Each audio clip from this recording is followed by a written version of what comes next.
Hello everyone, আজকে আমরা শিখবো লাইট ইন্ডিপেন্ডেন্ট ফেজ। সো এটাকে লাইট ইন্ডিপেন্ডেন্ট ফেজ বা ডার্ক ফেজ বলা হয়। ডার্ক ফেজ বলা হয় কেন? কারণ এটা মেনলি নাইটে দেখা যায়। নাইটে দেখা যায় কারণ হলো এটা ডিরেক্টলি কোনো লাইট দরকার নেই, তবে এটা সকালেও যদি লাইট থাকে তাও হয়, কিন্তু খুব কম পরিমাণে হবে। লাইট যখন থাকে সকালে তখন আমাদের মেইনলি দেখতে পারবো হলো লাইট ডিপেন্ডেন্ট ফেজ। এখন রাতের বেলা যেহেতু লাইট থাকবে না, তো লাইট ইন্ডিপেন্ডেন্ট ফেজ দেখা যাবে। তো এটার ভিতরে একটু ঢুকি। এখানে মেনলি তিন টাইপের প্রসেস আছে। প্রথমটা হলো ক্যালভিন সাইকেল বা C3 সাইকেল, সেকেন্ডটা হলো হ্যাচ অ্যান্ড স্ল্যাক প্যাথওয়ে বা C4 সাইকেল, থার্ডটা হলো ক্যাম, যার ফুল ফর্ম হচ্ছে ক্রাসুলেসিয়ান অ্যাসিড মেটাবলিজম। তো আগের প্রসেসে কি দেখেছিলাম লাইট ডিপেন্ডেন্ট ফেজে, যে কিভাবে এটিপি আর NADPH প্লাস H প্লাস তৈরি হচ্ছে। এখন দেখব লাইট ইন্ডিপেন্ডেন্ট ফেজে যে গ্লুকোজ কিভাবে তৈরি হচ্ছে। আমরা লাইট ডিপেন্ডেন্ট ফেজে দেখেছিলাম যে কিভাবে ATP আর NADPH plus H plus produce হয়েছিল। এখন এটা লাইট ইন্ডিপেন্ডেন্ট ফেজে ঢুকে তোমার কার্বোহাইড্রেট বা গ্লুকোজ প্রডিউস করবে, যার ফর্মুলা হচ্ছে C6H12O6। এটাই আমাদের মেইন ফটোসিনথেসিস রিঅ্যাকশনের প্রোডাক্ট। এটাই আমাদের তৈরি করা লাগবে। এই গ্লুকোজটা কীভাবে তৈরি হবে? With the help of reduction of CO2, carbon dioxide দিয়ে ভেঙে তোমার গ্লুকোজ তৈরি করা হবে। লাইট ইন্ডিপেন্ডেন্ট ফেজের ফার্স্টটার নাম ছিল হলো ক্যালভিন সাইকেল বা C3 সাইকেল। এখন একে C3 বলা হচ্ছে কেন? ক্যালভিন হলো সায়েন্টিস্টটা ছিল যে এই সাইকেলটা ইনভেন্ট করেছে বা ডিসকভার করেছে। আর C3 কেন বলা হচ্ছে? কারণ এই প্রসেসে, এই সাইকেলের ভিতরে, এই যে ক্যালভিন সাইকেল, এই সাইকেলটার ভিতরে তোমার 3 কার্বন একটা কম্পাউন্ড প্রডিউস হয়।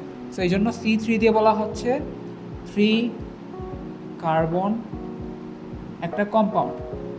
3 কার্বন যেহেতু একটা কম্পাউন্ড প্রডিউস হয়, এই জন্য এটাকে বলা হচ্ছে C3 সাইকেল। এখন এই 3 কার্বনাল কম্পাউন্ডের নাম হলো ফসফোগ্লিসারিক অ্যাসিড। তো এটা কোথায় প্রডিউস হবে? এটা C3 দিয়ে প্রডিউস হবে। ফসফোগ্লিসারিক অ্যাসিড কয় কার্বনের কম্পাউন্ড? 3 কার্বনের কম্পাউন্ড, এই জন্য এটাকে বলা হচ্ছে C3 সাইকেল। এখন আমাদের এনভায়রনমেন্টে বেশিরভাগ প্ল্যান্টসে, আম, জাম, কাঁঠাল, কলা, লিচু, এরকম আশেপাশের বেশিরভাগ প্ল্যান্টসে আমরা নর্মালি C3 সাইকেল দিয়ে প্ল্যান্টকে দেখবো ওদের নিজেদের খাবার বা গ্লুকোজ প্রডিউস করছে।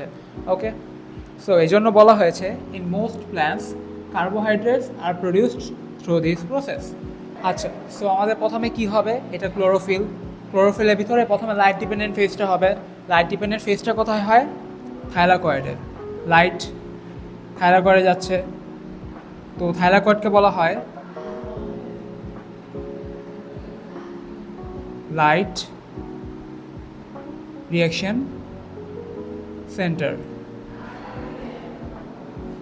দেন থাইলাকয়েডে ঢুকে তোমার কি ঢুকছে থাইলাকয়েডের ভিতর? ADP আর NADPH। এরা কি করবে? এরা ঢুকে বের হবে হলো ATP আর NADPH প্লাস H প্লাস, এই দুটো ফর্ম বের হলো। আচ্ছা, ADP থেকে ATP প্রডিউস হওয়ার প্রসেসটার নাম ছিল ফটোফসফোরাইলেশন। NADPH থেকে NADPH plus plus H plus হওয়ার প্রসেসটার নাম ছিল হলো ফটোলাইসিস অফ ওয়াটার। এখন ফটোলাইসিস অফ ওয়াটার যেহেতু আছে, তার মানে ওয়াটার আছে, ওয়াটার ঢুকবে, ঢুকে তোমার অক্সিজেন গ্যাসটা বের হয়ে যাবে, থাকবে কি? হাইড্রোজেন আয়নটা। এই হাইড্রোজেন আয়নটা অ্যাড হয়ে তোমার NADPH প্লাস H প্লাস হচ্ছে NADPH থেকে। এখন ঢুকেছিল ADP আর NADPH, আর বের হচ্ছে কি? ATP আর NADPH plus plus H plus. এরা এখন ক্যালভিন সাইকেলে ঢুকবে। এদের মধ্যে যে এক্সট্রা আয়নগুলি আছে, ফসফেট আয়ন, হাইড্রোজেন আয়ন, এটা হলো ভিতরে এনার্জি দিবে তোমার ক্যালভিন সাইকেল ক্যারি আউট করার জন্য। ক্যালভিন সাইকেলে কারা কারা ঢুকতেছে? ATP ঢুকতেছে, NADPH plus plus H plus ঢুকতেছে, আর কার্বন ডাইঅক্সাইড ঢুকতেছে। এরা ঢুকে তোমার বের করবে হলো গ্লুকোজ, কার্বোহাইড্রেট বা গ্লুকোজ। যখন ক্যালভিন সাইকেল শেষ হয়ে যাবে তখন বেরোবে কি? বেরোবে হলো ADP আর NADPH। কারণ কি? তোমার যেখানে একটা ATPতে একটা এক্সট্রা ফসফেট আয়ন ছিল, ওটা ভিতরে ইউজ হয়ে গিয়েছে। NADPH প্লাস প্লাস H প্লাসের ভিতর যে একটা এক্সট্রা হাইড্রোজেন আয়ন ছিল, ওইটাও ভিতরে ইউজ হয়ে গেছে।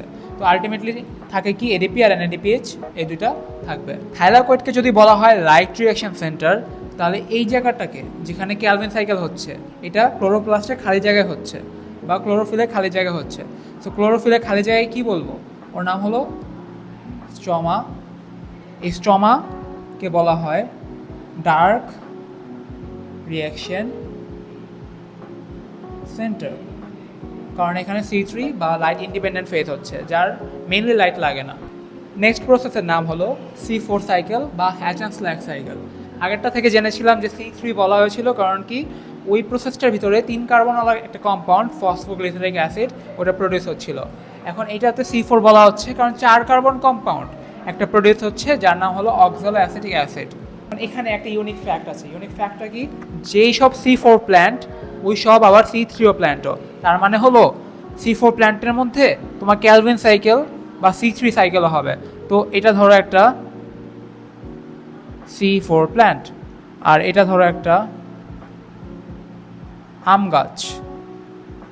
আম গাছ মানে C3 প্ল্যান্ট কমন। তো এর মধ্যে খালি C3 হবে, আর C4 প্ল্যান্টের মধ্যে C4ও হবে, আবার C3ও হবে পাশাপাশি। তো এটা থেকে কি দেখতে পাচ্ছি, ওর মধ্যে যদি C4 আর C3 দুইটাই হয়, তার মানে কি C4 প্ল্যান্টের মধ্যে তোমার রেট অফ ফটোসিনথেসিস বেশি হবে, কারণ C3 মধ্যে খালি C3 হয়, আর C4 এর মধ্যে C4ও হয়, C3ও হয়। এরকম কয়েকটা এক্সাম্পল আছে ইউনিক টাইপের। মেইজ বা কর্ন ট্রি, ভুট্টা গাছ, সুগার কেইন, মোথা গ্রাস আর অ্যামারেন্থাস, এই দুটো হলো গ্রাস টাইপ, অ্যামারেন্থাস অ্যান্ড মোথা গ্রাস। এখন আমরা শিখবো role of light and role of chlorophyll. So আমরা রিয়াকশানে দেখেছিলাম যে কার্বন ডাইঅক্সাইড ওয়াটার এর সাথে সাথে লাইট এবং ক্লোরোফিলও লাগে ফটোসিনথেসিসে গ্লুকোজ প্রডিউস করতে। তো লাইট আর ক্লোরোফিল এরা হলো হিউজ একটা ফ্যাক্টর। এখানে কয়েকটা পয়েন্ট আছে। ফার্স্ট পয়েন্টটা হলো যে chlorophyll can only contain Sunlight, মানে ক্লোরোফিলই আমাদের প্ল্যান্টের এমন একটা পার্ট যে সানলাইটকে কন্টেন করতে পারে। তার মানে there is a direct relation between the number of leaves and the rate of photosynthesis. এখন ক্লোরোফিল মেনলি কোথায় থাকে? মেনলি থাকে হলো লিভসের ভিতরে। তো লিভস যদি বেশি থাকে ক্লোরোফিল বেশি থাকবে। ক্লোরোফিল যদি বেশি থাকে তাহলে কি সানলাইট বেশি ক্যাপচার করতে পারবে। তার মানে তোমার ক্লোরোফিল নাম্বার বেশি থাকলে লাইট বেশি ক্যাপচার করতে পারবে, ফটোসিনথেসিস বেশি হবে। কিন্তু সেকেন্ড পয়েন্টটা দেখো একটু কন্ট্রাডিক্টরি। সেকেন্ড পয়েন্ট বলেছে যে অনেক বেশি যদি ক্লোরোফিল থাকে, একটা গাছের যত ক্লোরোফিল থাকা দরকার তার থেকে ধরো যে 10-20 গুণ বেশি আছে, তার মানে অনেক বেশি। একটা রিয়াকশন ক্যারি আউট করার জন্য সবচেয়ে ইম্পর্টেন্ট জিনিস কি? সবচেয়ে ইম্পর্টেন্ট জিনিস হলো এনজাইমস। এনজাইমসে হলো তোমার একটা রিয়াকশানে যা যা অ্যাটমস বা মলিকিউলস দরকার সবগুলিকে পাশাপাশি নিয়ে আসবে। তো এটা ধরো এই পাশে আসে, এটা এই পাশে আছে, রিয়াকশন করার জন্য পাশাপাশি নিয়ে আসলো। আর রিয়াকশানকে ফাস্ট করাতে হেল্প করে। যদি ভাঙা লাগে একটাকে ভেঙে আরেকটা নতুন প্রোডাক্ট তৈরি করা লাগে, ওইটা করতে হেল্প করে। এনজাইমস হলো রিয়াকশন করার জন্য একটা মেইন সাপোর্ট সিস্টেম হিসেবে কাজ করে। সো অনেক বেশি ক্লোরোফিল থাকলে প্ল্যান্ট বডিতে তো এনজাইমস বাড়ছে না, তো রিয়াকশন ফটোসিনথেসিস রেট কমে যাবে। এখন আমরা জানবো লাইটের ফ্যাক্টরটা, লাইট কীভাবে অনেক ইম্পর্টেন্ট। তো আমরা জানি যে আমাদের এনভায়রনমেন্টে বেশিরভাগ প্ল্যান্টস হলো গ্রিন অ্যান্ড ইয়েলো, কিন্তু লাইট ওই প্ল্যান্টসগুলি প্রেফার করে ওই কালার বাদে অন্য যে কোনো কালারের লাইট। তো গ্রিন আর ইয়েলো প্ল্যান্টস যেহেতু বেশিরভাগ আমাদের এনভায়রনমেন্টে, তো আমাদের রেড, ব্লু, অরেঞ্জ, পার্পেল এইসব কালার লাইট তোমার ফটোসিনথেসিস ভালো করতে হেল্প করবে। এটা একটা ট্রিকি ফ্যাক্ট। যদিও আমাদের প্ল্যান্ট গ্রিন আর ইয়েলো হয়, কিন্তু গ্রিন আর ইয়েলো লাইট ফটোসিনথেসিস রেট একটু কমায়। সো বেস্ট হয় তোমার অন্য কালার লাইট। তো এই কালারের রেঞ্জটা কতটুক থেকে কতটুক? রেড, ব্লু, অরেঞ্জ, পার্পল, এটা হলো 400 থেকে 480 ন্যানোমিটার আর 680 ন্যানোমিটার। তার মানে মাঝখানে যে গ্যাপটা আছে 480 to 680 ন্যানোমিটার, এই মাঝখানে গ্যাপটাই তোমার গ্রিন আর ইয়েলো লাইটটা পড়তেছে। দেন এই পয়েন্টে কী বলতেছে, যদি আমাদের লাইট অনেক বেশি বেড়ে যায় তখন কি হবে? তখন তোমার ভিতরের যেই ক্লোরোফিলের ভিতরে বা প্ল্যান্টের ভিতরে যে এনজাইমস থাকে ওইটা ডিসইন্টিগ্রেট হওয়া শুরু করবে। ডিসইন্টিগ্রেট মানে হলো ব্রেক, ভাঙা শুরু করবে। এবং যদি এনজাইমস ভেঙে যায়, ক্লোরোফিলে দেখেছিলাম যে এনজাইমস কত বড় একটা ইম্পর্টেন্ট ফ্যাক্টর প্লে করে। এনজাইমস যদি না থাকে তখন তোমার কি হবে? রিয়াকশন হবে না, ক্লোরোফিল থাকবে না, ক্লোরোফিল মরে যাবে, এবং the rate of photosynthesis will be lowered and স্লোড down. এখন আমরা দেখব ফটোসিনথেসিসে প্লে করে এমন কয়েকটা এক্সটার্নাল ফ্যাক্টরস এবং ইন্টারনাল ফ্যাক্টরস। এক্সটার্নাল ফ্যাক্টরস হলো এমন কয়েকটা ফ্যাক্টরস যারা বাইরে থেকে এসে ইম্প্যাক্ট প্লে করে। বাইরে থেকে কারা আসে? Carbon dioxide, temperature, water, oxygen আর মিনারেলস। তো এদের ব্যাপারে জানবো। তো first of all concentration of carbon dioxide. Carbon ডাইঅক্সাইডের কনসেন্ট্রেশন যদি বাড়ে তাহলে কি হবে? ফটোসিনথেসিস রিয়াকশনটা যদি দেখি, কার্বন ডাইঅক্সাইড আর ওয়াটার মিলে তৈরি করে হলো C6H12O6, আর কিছু ওয়াটার বেঁচে যায় আর অক্সিজেন তৈরি করে। তো তো কার্বন ডাইঅক্সাইড আর ওয়াটার ফটোসিনথেসিস রিয়াকশন করার জন্য কার্বন ডাইঅক্সাইড লাগবেই। তার মানে কি, যত বেশি কার্বন ডাইঅক্সাইড দিব তত বেশি রিয়াকশনটা হবে। আমাদের এনভায়রনমেন্টে নর্মালি থাকে হলো 0.03% অফ কার্বন ডাইঅক্সাইড। এখন আমাদের কার্বন ডাইঅক্সাইড পার্সেন্টেজ যদি 1% উপর চলে যায়, এটা মানে কি 300 গুণ বেশি না? কোনো জিনিস যদি অতিরিক্ত বেশি হয়ে যায় তখন কি হবে? ফটোসিনথেসিস কমে যাবে। কারণ কি, কার্বন ডাইঅক্সাইডকে রিয়াকশনে আনার জন্যে, ব্রেকডাউন করার জন্যে, রিয়াকশন ফর্মেশন করার জন্য আমাদের লাগবে এনজাইমস। এনজাইমস তো আর বাড়ছে না, তো এই জন্য কী হবে, যখন বেশি কার্বন ডাইঅক্সাইড ঢুকে যাবে, এনজাইমস তো আর নাই, তো এনজাইমস না থাকার কারণে কি হবে? ফটোসিনথেসিস কমে যাবে। তো ক্লোরোফিল, সো কার্বন ডাইঅক্সাইড অনেক বেড়ে গেলে রেট অফ ফটোসিনথেসিস কমে যাবে। Same goes for water. ওয়াটারের ক্ষেত্রে H+ আয়ন কী জন্য দরকার? রিডাকশন অফ CO2 করার জন্য দরকার। লাইট ইন্ডিপেন্ডেন্ট ফেজে দেখেছিলাম H+ আয়ন নিয়ে NADPH+H+ প্রডিউস হচ্ছে। এখন এটা কার্বন ডাইঅক্সাইডের সাথে মিলে আমাদের তো আলটিমেট প্রোডাক্ট গ্লুকোজ তৈরি করেছিল। তো ওয়াটার থেকে H+ আয়নটা আসবে আর অক্সিজেন বের হয়ে গেল। এখন যদি ওয়াটার না থাকে তাহলে কি রিয়াকশনটা হবে? আমাদের প্রসেসে ডিরেক্ট ম্যাটেরিয়াল হলো ওয়াটার। এখন ওয়াটার যদি কম থাকে, লেস ওয়াটার, তাহলে কি হবে? ওয়াটার যদি কম থাকে তাহলে কার্বন ডাইঅক্সাইড তো আমার বেশি নিয়ে লাভ নেই। আমার যতটুকু কার্বন ডাইঅক্সাইড লাগবে ওটা সমপরিমাণ ওয়াটারও লাগবে। তো এখন ওয়াটার যদি না পাই তাহলে তোমার যে মেইন যে গেটটা, লিফের গেটটা বা প্ল্যান্টের গেটটা, ওকে বলা হয় গার্ড সেল বা এক্সাক্ট নাম হলো স্টোমাটা। তো এই স্টোমাটা সেলটা কী করবে? বন্ধ হয়ে যাবে, তোমার কার্বন ডাইঅক্সাইডও নেওয়া বন্ধ করে নেবে। কার্বন ডাইঅক্সাইড ঢুকতে পারবে না। সো ওয়াটার এনাফ না থাকলে কার্বন ডাইঅক্সাইড ঢুকতে পারবে না। কার্বন ডাইঅক্সাইড আর ওয়াটার এনাফ না থাকলে ফটোসিনথেসিস রিয়াকশন হচ্ছে না। দেন আমরা আসি হলো বেশি ওয়াটার। মোর ওয়াটার থাকলে কি হবে? মোর ওয়াটার থাকলে ভিতরে যে এনজাইমসগুলি আছে ওগুলি ইনঅ্যাক্টিভ হয়ে যাবে। কারণ কি, ভিতরে যদি বেশি ওয়াটার চলে যায় এক টাইপের জ্যাম হয়ে যাবে ভিতরে। তো বেশি মিনারেল বা ওয়াটার চলে গেলে তোমার যে এনজাইমসগুলি দূর দূর থেকে এনে রিয়াকশন করার কথা ওইটা আর করতে পারবে না, ভিতরে একটা জ্যাম তৈরি হয়ে যাবে চ্যানেলের ভিতরে। সো বেশি ওয়াটারও এফেক্টিভ না। ওয়াটার যদি অনেক বেশি বেড়ে যায় তখনও ফটোসিনথেসিস রেট কমবে, আবার ওয়াটার কমে গেলেও ফটোসিনথেসিস রেট কমবে। নেক্সট ফ্যাক্টরটা হচ্ছে টেম্পারেচারের ফ্যাক্টর। টেম্পারেচারের আইডিয়াল সিনারিও হচ্ছে 22 থেকে 30 ডিগ্রি সেলসিয়াস। যদি এটার কম হয় বা বেশি হয় তাহলে রেট অফ ফটোসিনথেসিস কমে যাবে। নেক্সট ফ্যাক্টরটা হচ্ছে অক্সিজেনেরটা। অক্সিজেন হচ্ছে আমাদের রিয়াকশনের একটা প্রোডাক্ট। এখন যদি অক্সিজেনের রেট অ্যাটমসফিয়ারে বেশি হয়ে যায় তাহলে কি হবে? অক্সিজেনের রেট বাড়া মানে হলো বাকি যা যা গ্যাস আছে এনভায়রনমেন্টে ওদের রেট কমা, কার্বন ডাইঅক্সাইড কমে যাবে, আরও যা যা গ্যাস আছে ওগুলি কমে যাবে। তো এটা তো ভালো না। আমার লাগবে হলো কার্বন ডাইঅক্সাইড, আমি বানাবো হলো অক্সিজেন। আমার যদি এনভায়রনমেন্টে অক্সিজেন বেশি থাকে আর ভিতরেও যদি অক্সিজেন প্রডিউস হয় তাহলে কার্বন ডাইঅক্সাইড ঢুকবে কোথা থেকে? তো আমাদের যদি ভিতরেও অক্সিজেন প্রডিউস হয় আর বাইরেও যদি অক্সিজেন পরিমাণ বেশি থাকে তাহলে কার্বন ডাইঅক্সাইড ঢুকার একটা হিন্ড্রেন্স বা বাধা তৈরি হয়ে যাবে। তো আমার কার্বন ডাইঅক্সাইড বেশি থাকা লাগবে। তো অক্সিজেন বেশি প্রডিউস হলে কার্বন ডাইঅক্সাইড কম প্রডিউস হবে। কার্বন ডাইঅক্সাইড কম প্রডিউস হলে তো ফটোসিনথেসিস কম হবেই।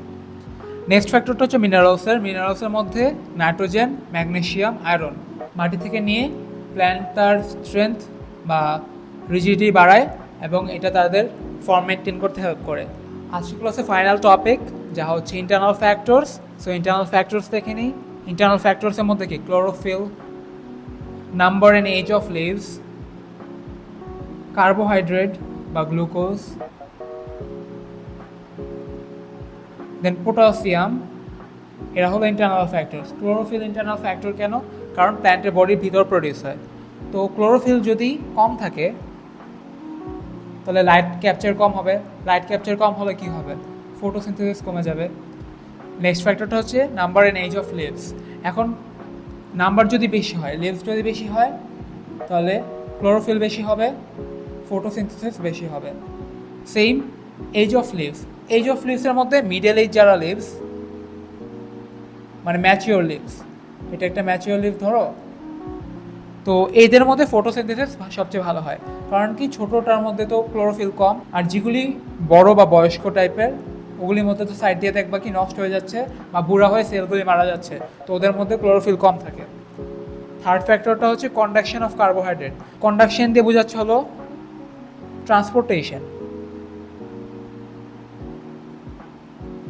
মানে কার্বোহাইড্রেট বা গ্লুকোজ তৈরি হওয়া যাওয়ার পরে ট্রান্সপোর্ট করবে। এখন যদি কার্বোহাইড্রেট প্রডিউস হওয়ার পরে কন্ডাকশন বা ট্রান্সপোর্টেশন রেট আসতে হয়, লো হয়, তাহলে কি হবে? ভিতরে একটা জ্যাম তৈরি হয়ে যাবে।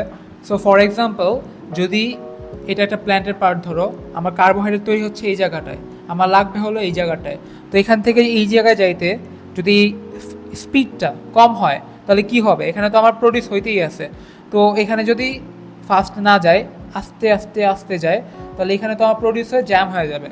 এটা একটা প্রবলেম। আর যদি ফাস্ট যায় তাহলে তো ভালোই, তাড়াতাড়ি চলে যাচ্ছে, যেখানে দরকার তাড়াতাড়ি চলে যাচ্ছে। কন্ডাকশন অফ কার্বোহাইড্রেটের বা স্পিড অফ কার্বোহাইড্রেট বা ট্রান্সপোর্টেশন অফ কার্বোহাইড্রেট, তো এই ফ্যাক্টরটা একটা ইন্টারনাল ফ্যাক্টর। দেন ফোর্থ পয়েন্ট হবে পটাশিয়ামেরটা। পটাশিয়াম নর্মালি আমাদের প্ল্যান্ট বডিতে থাকে ইন্টারনালি। সেম কী করে? পটাশিয়াম তোমার ফটো সিনথেসিস রিয়াকশানে একটা ক্যাটালিস্ট হিসাবে রোল প্লে করে। ক্যাটালিস্টটা কি? ক্যাটালিস্ট হলো তোমার রিয়াকশানের ভিতরে ডিরেক্টলি ওর কোনো পার্ট থাকে না, ও রিয়াকশান জাস্ট ফাস্ট করতে হেল্প করে। সো রিয়াকশান ফাস্ট করতে হেল্প করে, ও নিজের ভিতরে আর কোনো কাজ নাই, ও ডিরেক্টলি কোনো রোল প্লে করে না, জাস্ট তোমার যেখানে দিয়ে দিবা রিয়াকশানে ও জাস্ট ওইটা তাড়াতাড়ি করে দেবে। লাস্ট ফ্যাক্টর হলো এনজাইমসের ফ্যাক্টর। এনজাইমসের কথা তো বলেই আসতেছি, যে এনজাইমস যদি বেশি হয় তাহলে কি হবে? আশেপাশ থেকে রিয়াকশান করার ক্যাপাবিলিটি বাড়বে, কারণ কি এনজাইমস হলো তোমার মলিকিউলসগুলি কাছে নিয়ে আসে রিয়াকশান করার জন্যে। যাদের ভাঙ্গা লাগে, যেই পার্ট অ্যাটমদের ভাঙ্গা লাগে বা যেসব মলিকিউলস ভাঙ্গা লাগে তাদেরকে এনজাইমস ভাঙতে হেল্প করে। আর তোমার রিয়াকশান স্পিড, এটাও এনজাইমসের উপর ডিপেন্ডেন্ট। সো এনজাইমস একটা হিউজ রোল প্লে করে। So half the chapter done. আজকের জন্য এতটুকুই। Hopefully see you guys in the next class. Good by.